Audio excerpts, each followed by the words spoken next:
कृष्ण की होली, ब्रज की रंगोत्सव कथा। अब तक की कथा में हमने देखा कि राधा कृष्ण की होली केवल रंगों का उत्सव नहीं, बल्कि प्रेम और भक्ति का दिव्य संगम थी। बरसाना की होली, कृष्ण अपनी टोली के साथ बरसाना आए, जहां गोपियों ने उन्हें घेर कर रंगों से सराबोर कर दिया। लट्ठमार होली में कृष्ण और ग्वाल बालों को प्रेमपूर्ण दंड मिला, लेकिन वे इस आनंद में डूबे रहे। वृंदावन में कृष्ण की नई योजना नंदगांव लौटने के बाद कृष्ण ने सोचा कि अब वृंदावन में गोपियों को रंगने की बारी है। बलराम, सुदामा, मधुमंगल और बाकी सखा उनके साथ तैयार हुए। यमुना तट पर रंगों की जब कृष्ण पहुंचे तो गोपियों ने पहले से ही उन्हें घेरने की योजना बनाई हुई थी। होली शुरू होते ही रंगों की बौछार से पूरा वातावरण भक्ति रस में डूब गया। राधा कृष्ण का अनोखा संवाद। कृष्ण ने राधा से पूछा, तुम्हें कौन सा रंग चाहिए? राधा ने उत्तर दिया, जो रंग तुम पर चढ़ा हो वही मुझ पर भी होना चाहिए। यह प्रेम की पराकाष्ठा थी, जहां आत्मा और परमात्मा का मिलन हुआ। वृंदावन की गलियों में उल्लास। लट्ठमार होली के बाद सभी ने प्रेम पूर्वक नृत्य किया। बांसुरी की मधुर तान गूंजी और वृंदावन भक्ति एवं आनंद के रंगों में डूब गया। फाल्गुन मास का आगमन होते ही समूची ब्रजभूमि उल्लास से भर उठी। दिशाओं में टेसू के फूलों की सुगंध फैलने लगी। यमुना की लहरें चांदनी में झिलमिलाने लगीं और कदम्ब के वृक्षों पर नई कोंपलें मुस्कुराने लगीं। वृंदावन और बरसाना की गलियां उत्सव की प्रतीक्षा में संवरने लगीं। हर ओर होली की तैयारियां चल रही थीं। गोपियां घर घर टेसू के फूलों को उबालकर रंग बना रही थीं। कहीं गुलाल चंदन घोला जा रहा था। हाट बाजारों में मिठाइयों और पकवानों की सुगंध फैल रही थी। सबसे अधिक उत्साह बच्चों में था, जो अपनी पिचकारियां तैयार करने में लगे थे। बरसाना में राधा और उनकी सखियां होली की तैयारियों में मग्न थीं। ललिता, विशाखा, चित्रा और इंदुलेखा ने अपनी रंग भरी हथेलियों से एक दूसरे के कपोलों पर गुलाल मल दिया। राधा मुस्कुराई, लेकिन उनकी आंखें नंदगांव की ओर लगी थीं। वे जानती थीं कि कृष्ण और उनकी टोली जल्द ही आने वाली है। नंदगांव में होली की तैयारियां चरम पर थीं। कृष्ण अपनी टोली के साथ बैठकर योजना बना रहे थे। बलराम, सुदामा, श्रीदामा, बाल चारों ओर से घेरकर बैठे थे। इस बार हमें बरसाना में ऐसा रंग जमाना है कि सखियां हमें भूल ही न पाएं, कृष्ण ने मुस्कुराते हुए कहा। पर कान्हा, पिछली बार हमें सखियों ने खूब लट्ठों से पीटा था, बलराम ने ठहाका लगाते हुए कहा। अरे भैया, लट्ठों की मार में भी प्रेम होता है। यदि सखियां हमें मारती नहीं तो होली अधूरी रह जाती, मंगल ने अपने सिर पर हाथ रखते हुए कहा। परंतु इस बार हमें कुछ उपाय करना चाहिए। कहीं ऐसा न हो कि हम केवल पिटते ही रहें। कृष्ण ने हंसते हुए अपनी बांसुरी उठाई और उसे होंठों से लगाकर एक मधुर धुन छेड़ दी। ग्वाल बाल समझ गए कि इस बार कान्हा कुछ विशेष करने वाले हैं। बरसाना में सखियां और राधा के साथ बैठकर योजना बना रही थीं।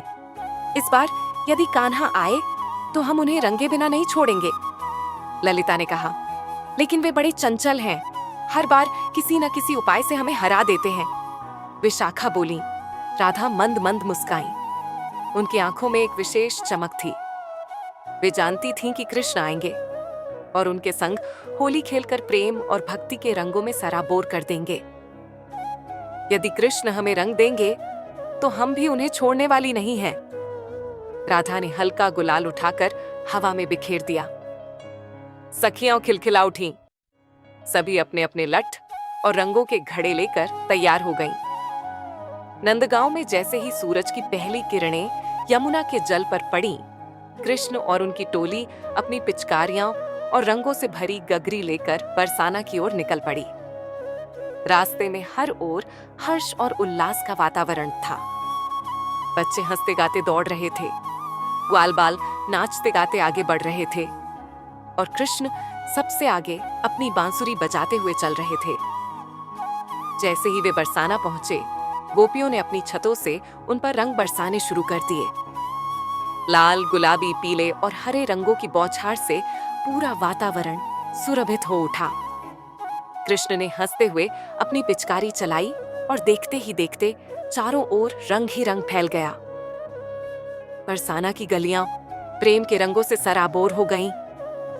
गोपियों ने कृष्ण को पकड़ने की कोशिश की, लेकिन वे अपनी चंचलता से बचते हुए हर बार इधर उधर भागने लगे। राधा ने मुस्कुराते हुए अपनी सखियों को इशारा किया और सभी ने मिलकर कृष्ण को घेर लिया।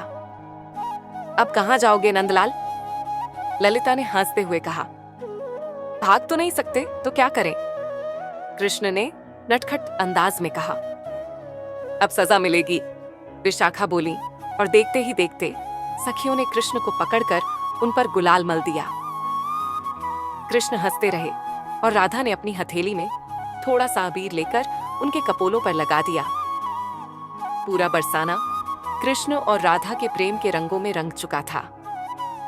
ब्रजवासी आनंदित होकर नृत्य कर रहे थे, बांसुरी की धुनें गूंज रही थीं और प्रेम की यह होली हर ओर रंग बिखेर रही थी। राधा और कृष्ण एक दूसरे की ओर देख रहे थे। उनके चेहरे पर रंगों की छटा थी और उनकी आंखों में अनंत प्रेम की गहराई। यह कोई साधारण होली नहीं थी, यह आत्मा और परमात्मा के मिलन का उत्सव था। गोपियों ने अपनी मटकी में रंग भरा और कृष्ण पर उड़ेल दिया। कान्हा हंस पड़े और उन्होंने अपनी पिचकारी उठाकर राधा पर प्रेम का रंग डाल दिया। बरसाना की लट्ठमार होली आरंभ हो गई। सखियां लाठियां लेकर दौड़ी और ग्वाल बाल ढाल बनाकर दौड़े। ठहाकों और मस्ती के इस वातावरण में कृष्ण प्रेम और भक्ति के रंगों में रंगते चले गए। यमुना की लहरें इस अनुपम दृश्य को देख रही थीं। वृंदावन के वृक्ष इसे सहेज रहे थे और समूचा ब्रज प्रेममय हो उठा था। बरसाना की होली के बाद वृंदावन में भी उत्सव का माहौल छा गया। गलियां गुलाल से रंगी थीं। यमुना के तट पर रासलीला की तैयारियां चल रही थीं और गोप गोपियां कृष्ण के साथ रंगों के इस महापर्व को मनाने को उत्सुक थे। कृष्ण और उनके सखा बरसाना से लौटने के बाद भी उल्लास से भरे थे। बलराम ने हंसते हुए कहा, इस बार तो कान्हा की खूब पिटाई हुई, पर तुम्हारी मुस्कान बता रही है कि तुमने भी कम मजा नहीं लिया। प्रेम की मार सबसे प्यारी होती है भैया, कृष्ण ने उत्तर दिया। और जब यह राधा और सखियों की ओर से मिले तो इसे प्रसाद समझकर स्वीकार करना चाहिए।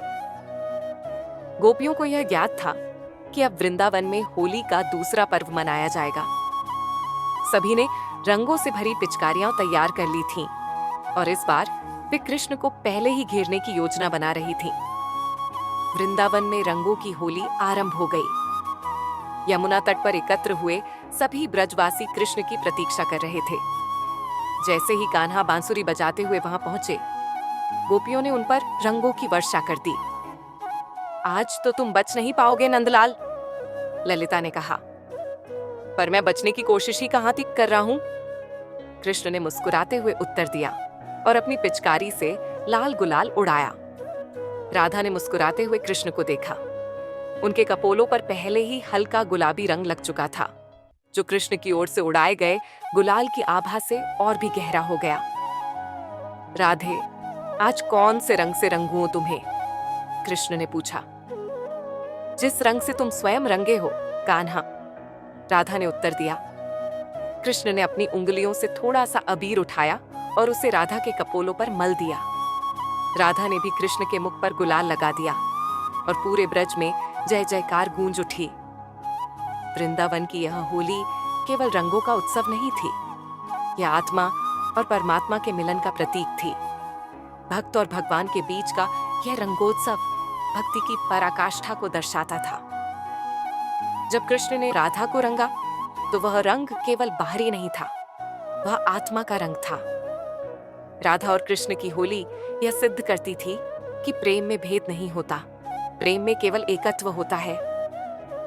ब्रज के लोग जानते थे कि यह केवल एक दिन का उत्सव नहीं, बल्कि अनंत प्रेम की लीला है जो सदैव चलती रहेगी। वृंदावन की गलियां, यमुना के तट और बरसाना के कुंज निकुंज इस होली को युगों युगों तक स्मरण रखते रहेंगे। बरसाना की होली में रंगों की बौछार और प्रेम की छेड़छाड़ के बाद वृंदावन में भी उत्सव की तैयारियां शुरू हो गईं। गोपियों ने अपने घरों में टेसू के फूलों से रंग बनाए, गुलाल और केसर घोला और घड़ों में रंग भरकर उन्हें गलियों में रख दिया। कृष्ण और उनकी टोली बरसाना से लौटने के बाद भी उसी उमंग में थे। बलराम, सुदामा, श्रीदामा और मधुमंगल ठिठोली कर रहे थे। इस बार वृंदावन में हमारी जीत होनी चाहिए, बलराम ने कहा। पर गोपियां भी हमें रंगने की पूरी तैयारी में होंगी, सुदामा ने मुस्कुराते हुए कहा।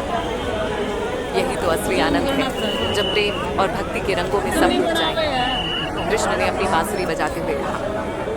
सभी हंस पड़े। वृंदावन में होली का उत्सव अब नए रंग लेने वाला था। यमुना के तट पर वृंदावन वासियों की भीड़ उमड़ पड़ी थी। चारों ओर रंगों की वर्षा हो रही थी। गोपियां और गोप बालकों ने एक दूसरे पर गुलाल उड़ाना शुरू कर दिया।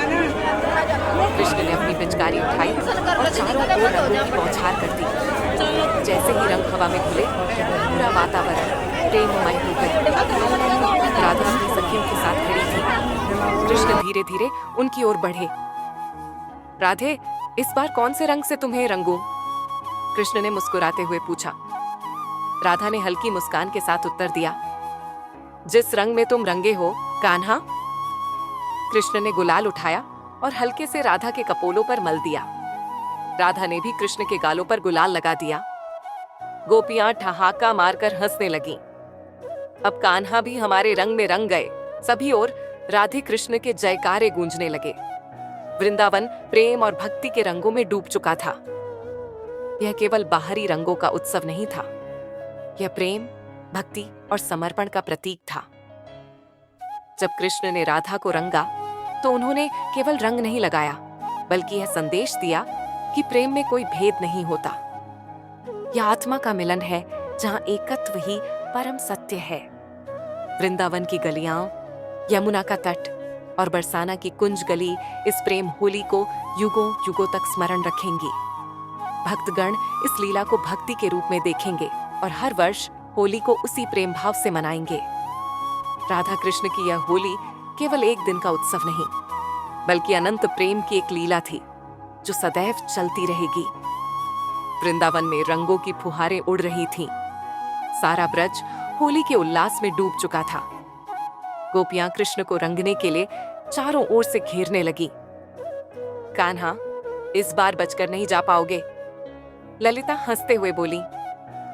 पर मैंने क्या किया? कृष्ण ने चंचल मुस्कान के साथ पूछा। तुमने बरसाना में हम सबको खूब रंगा था, अब हमारी बारी है, विशाखा ने कहा। राधा चुपचाप मुस्कुरा रही थी। वे जानती थीं कि कृष्ण किसी न किसी तरह बच निकलेंगे, लेकिन गोपियां इस बार पूरी तैयारी में थीं। गोपियों ने चारों ओर से कृष्ण को घेर लिया और गुलाल उड़ाने लगी। कृष्ण इधर उधर भागने लगे, लेकिन अंततः गोपियों के प्रेम रंग में सराबोर हो गए। जब कृष्ण पूरी तरह से रंगों में सराबोर हो गए, तो उन्होंने अपनी पिचकारी उठाई और एक बार फिर चारों ओर रंग बरसाने लगे। राधा और कृष्ण एक दूसरे को देखकर मुस्कुरा रहे थे। उनकी आंखों में अनोखी चमक थी। राधे, क्या तुम्हें यह रंग पसंद है? कृष्ण ने पूछा। जब यह रंग तुम्हारा हो, कान्हा, तो यह प्रेम से भी बढ़कर होता है, राधा ने उत्तर दिया। चारों ओर राधे कृष्ण के जयकारे गूंज उठे। वृंदावन प्रेम और भक्ति के रंगों में डूब चुका था। शाम ढलने लगी थी, लेकिन ब्रज की होली का रंग अभी भी कायम था। लोग घर लौट रहे थे, लेकिन उनके मनों में अभी भी कृष्ण और राधा की होली की स्मृतियां जीवंत थीं। गोपियों ने कृष्ण को लट्ठमार होली का न्योता दिया। कृष्ण हंसते हुए बोले, इस बार भी मार ही पड़ेगी। गोपियां हंसने लगीं और सभी ने मिलकर वृंदावन की गलियों में नृत्य किया। यमुना की लहरें भी इस प्रेममयी होली को देखकर मंद मंद बह रही थीं। वृंदावन की हर गली, हर वृक्ष, हर कण कण इस पावन उत्सव का साक्षी बन गया था।